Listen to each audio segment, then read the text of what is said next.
He's always there for us, to protect us, to lead us, to guide us, to guard us. Hey everyone, this is Anisha. It's good to see you all today. Hope you're all doing good. I was reading some interesting facts about sheep. Sheep are quiet, gentle and innocent animals. They have good sense of hearing and they can see behind their heads even without turning their heads. And they have a good sense of smell too. They always move out of the dark areas into well-lit places. And they always move uphill when they are disturbed. They use their sight as the main form of communication. When they are grazing, they lift their head up and just check if all the other sheep are within its eyesight, because they always travel as flock. So in Bible, in Luke chapter 15 verse 3 to 6, Jesus told them this story. If a man has 100 sheep and one of them gets lost, what will he do? Won't he leave the 99 others in the wilderness and go to search for the one that is lost until he finds it? And when he found it, he will joyfully carry it home on his shoulders. When he arrives, he will call together his friends and neighbors, saying, "Rejoice with me, because I have found my lost sheep." When the shepherd finds the lost sheep, the shepherd takes the sheep, puts it on his shoulders so that it can't be lost again, so that no danger or harm or animals can attack the sheep again.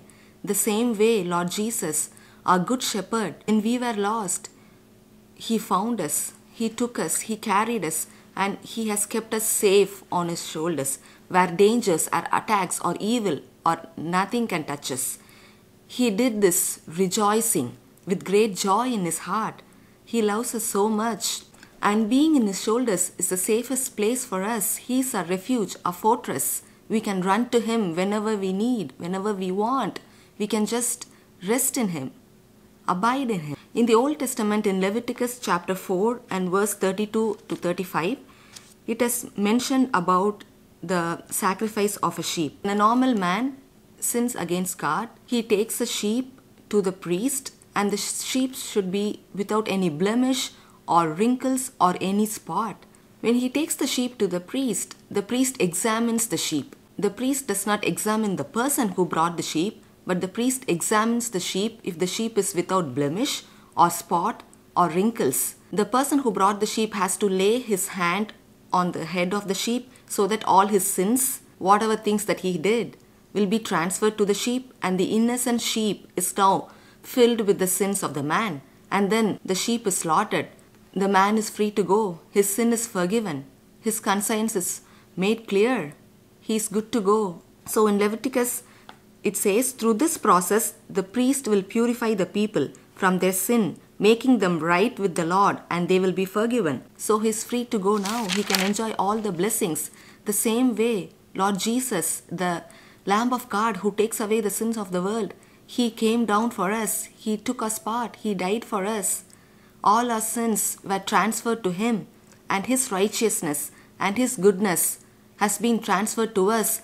And the priest, who is God, who's pictured to be God, examines Jesus as Jesus is perfect. The sin, the guilt and everything that we had is transferred to Jesus. And as Jesus is perfect and as God sees Jesus to be perfect, we are free to go. What an amazing thing, a wonderful thing, a sacrificial thing that Jesus did for us. He is our sacrificial lamb. John chapter 10 verse 3 and 4 it says, "The sheep recognize His voice and come to Him. He calls His own sheep by name and leads them out. After He has gathered His own flock, He walks ahead of them, and they follow Him because they know His voice. I am the good shepherd. The good shepherd sacrifices his life for the sheep." The sheep cannot do anything on its own. It needs constant attention and care of the shepherd. The shepherd is the one who takes the sheep to good green pastures and to quiet waters, because the sheep are afraid of those rushing waters.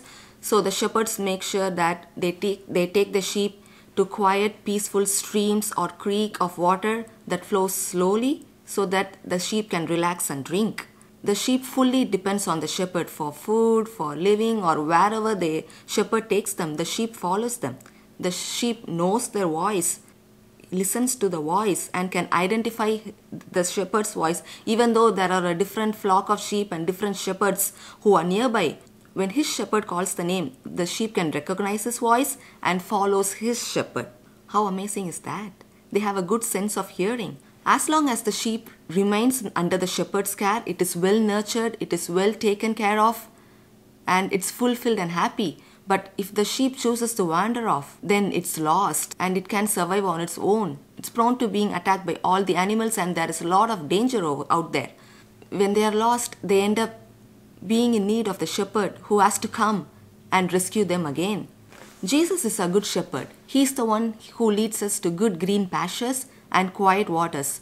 Whenever there is a danger, He leads us away from it and takes us to a place that is good. He fulfills all our needs. He takes care of each and every detail of our life. We can always rest in Him and find peace in Him. He is always there for us, to protect us, to lead us, to guide us, to guard us. Jesus gave His life on the cross for us. He died on the cross for us. He took all our sin, guilt and condemnation, everything on the cross. He purchased us with His own precious blood. We are His treasured possession. He loves us so much. We are safe under His care. We are safe and secure in Him. He came to give us a life of abundance. We are complete in Jesus Christ. Amen. Thank you, Jesus. If you would like to share how Jesus is a good shepherd, please comment below. I would like to read them. Don't forget to subscribe and click the bell icon so that you'll be notified when I make a new video. Have a blessed day. God bless you.